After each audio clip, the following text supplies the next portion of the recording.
we have completed our circle, and so we finished at least the first round of our walk to feed the hungry. I'd like to speak a little bit about how Buddhist Global Relief came into being and the particular way in which we seek to address the problem of global hunger.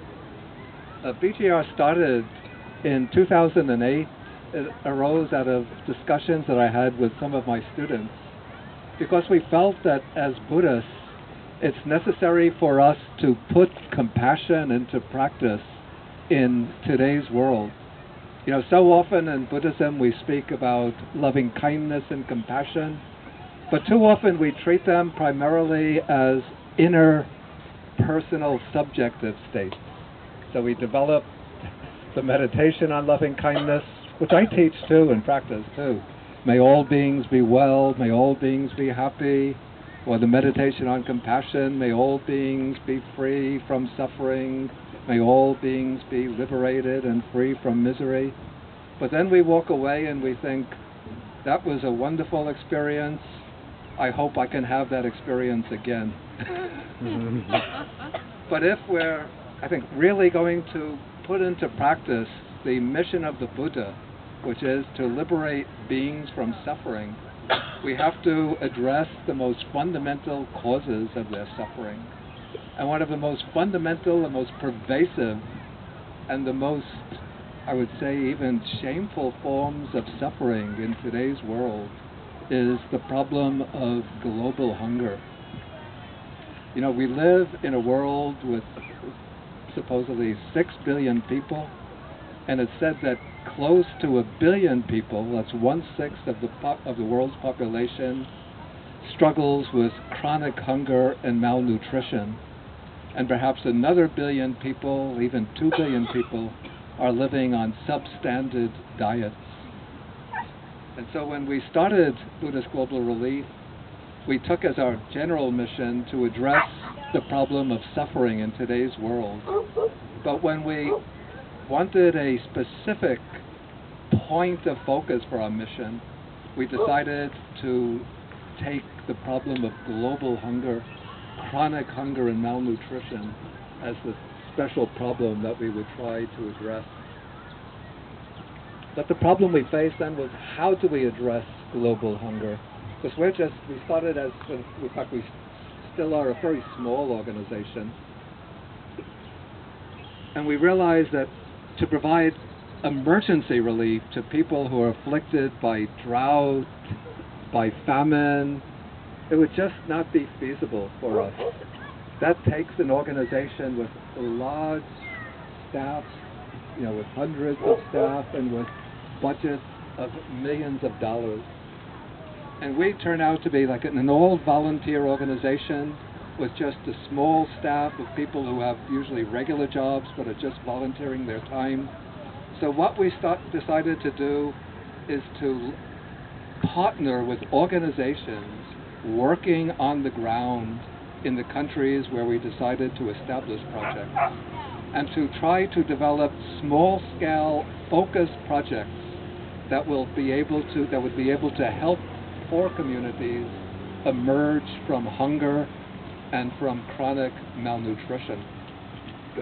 And as we developed, we found 4 ways of doing this. One way is direct food aid. And so we launched projects of this kind. One of the most persistent that we've been renewing year after year is in Haiti. You know, after the earthquake struck Haiti in 2010, January 2010, millions of people were left homeless. Children were left without one parent, in some cases without without either parent. And so we partnered with an organization, a US-based organization working in Haiti called the What If Foundation, to provide meals every day, one solid meal to children in a particular section of Port-au. And children come from miles around to line up for this one meal a day, one solid meal a day. Without that solid meal, we don't know how they will get to eat. but it's just one meal that enables them to survive. And now most recently, through the same organization, these children had never gone to school before, but this organization working in Haiti is now starting to build, it's built a school for these children to attend. And so we're also providing educational assistance, like some of these children could attend school. Okay, so one way is through direct food aid. Another way is through supporting projects that are designed to develop small-scale, ecologically sustainable agriculture. You know, what the large food corporations do is to develop industrial scale agriculture, which is having a devastating effect on soil, on the environment, and on the crops themselves. And so what we do is to partner with organizations working in Vietnam, Cambodia, India, in Africa, in Malawi, Kenya, Rwanda, in Haiti, and South Africa to develop small-scale sustainable agriculture, styles of agriculture that do not require as much input of water, fertilizer, and pesticide, and yet are capable of turning out larger quantities of crops than the industrial method of agriculture. Now, as we went along, even by our second year, as I was reading about global hunger, one point that I consistently came across in the literature is that one of the factors that maintains poverty and hunger in traditional societies is the subordinate status of girls and women. So we came to realize that in order to tackle hunger at the root level, what we have to do is to provide opportunities for girls to go to school, to advance in their education, and to have greater claims to their human rights and a more vocal position in their society. And so we started off by sponsoring projects. I think one of our star projects has been in Cambodia. It's a project that is called, it uses the acronym GATE, which stands for Girls Access to Education. Now what happens to these girls in traditional Cambodian society? The families will pressure them to drop out of school and to start working to support the family. And what happens to probably at least half of these girls, if not more? They wind up in brothels. And so we joined into a partnership with an organization in Cambodia, working in Cambodia, called Lotus Outreach. And so we provide, through this project, it provides rice support to the girls and their families on condition that the family allows the girls to continue in school. We've been supporting this project since 2009, and just last year it reached a point where some of the girls that we initially were sponsoring have finished their high school and have gone on to university. There are about 30 of them who are now studying in university. And we have similar projects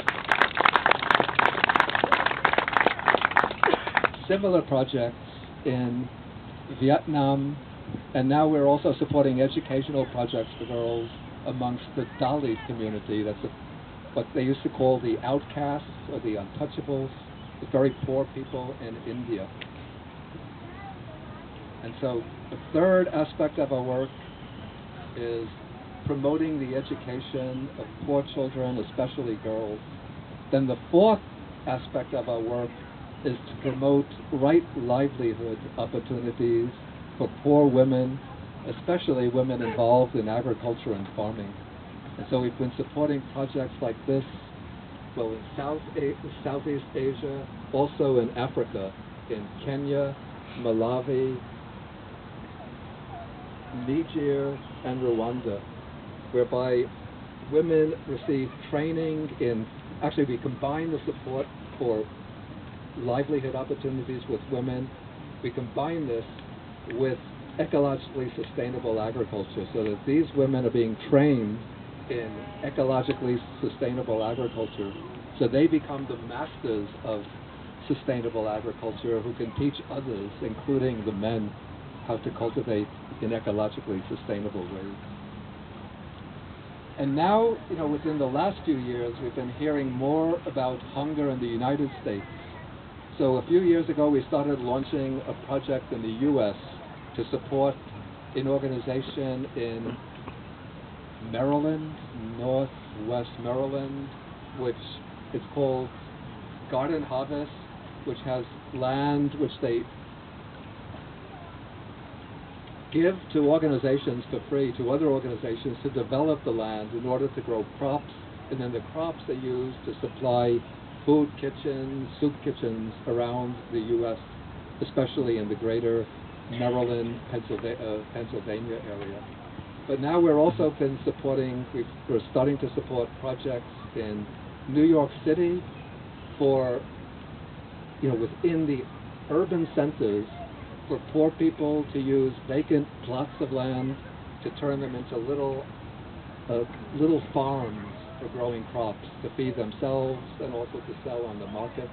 And we have a similar project that will be launched on the West Coast in the South Bay area of California.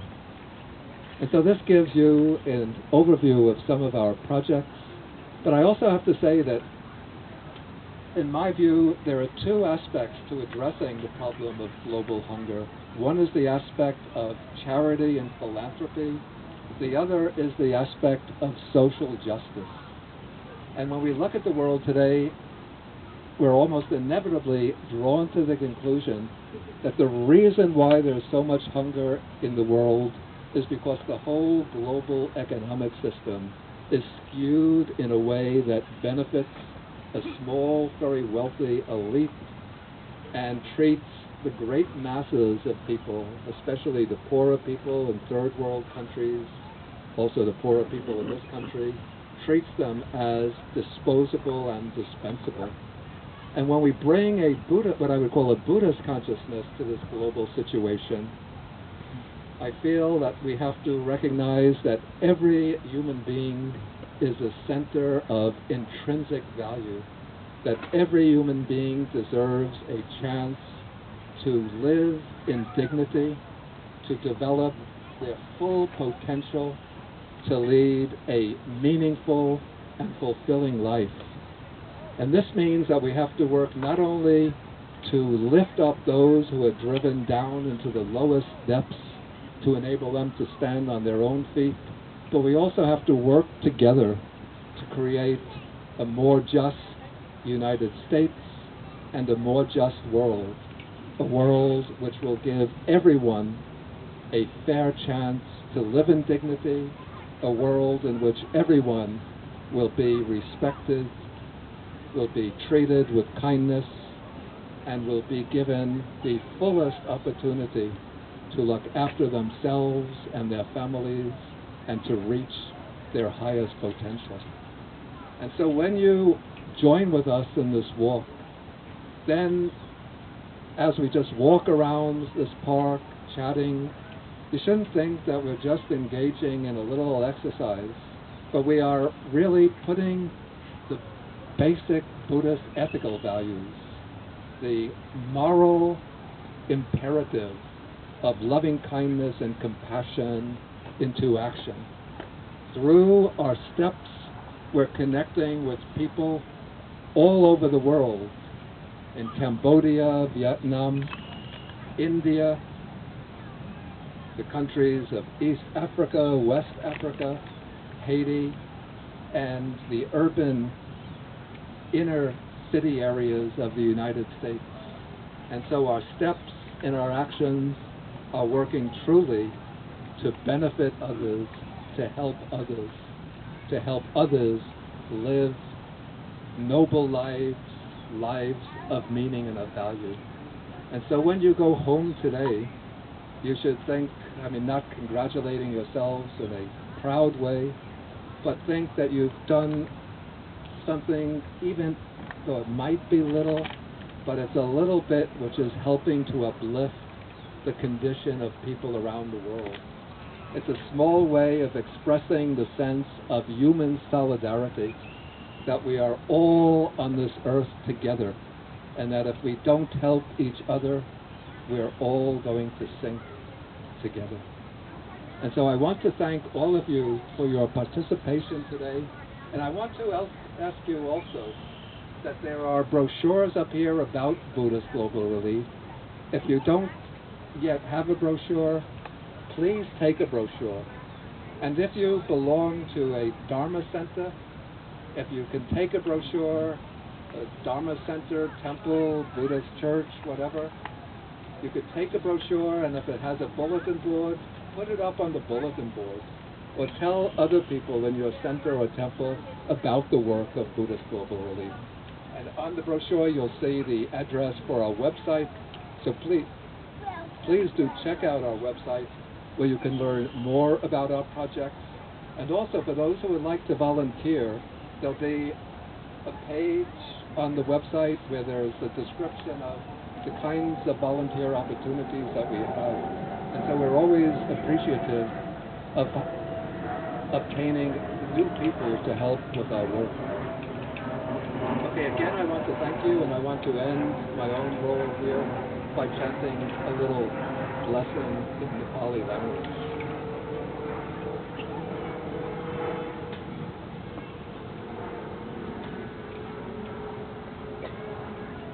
Bhavatu sabba mangalam rakantu sabba devata sabba bhutanupavena sada soti bhavantu te.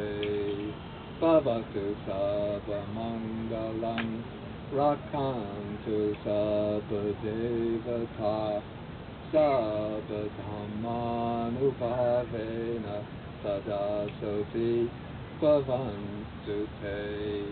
Bhavatu sabba mangalam rakantu sabba devata sabba sanganupavena sada soti bhavantu te.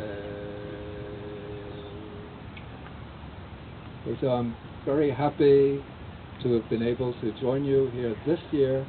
And as we were walking around, Venerable Jiro said to me that he hopes to make the BGR Walk to Feed the Hungry an annual event.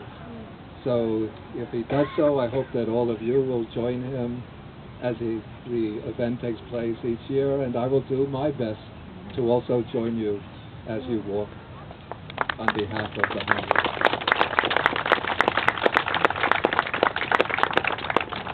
I have this word.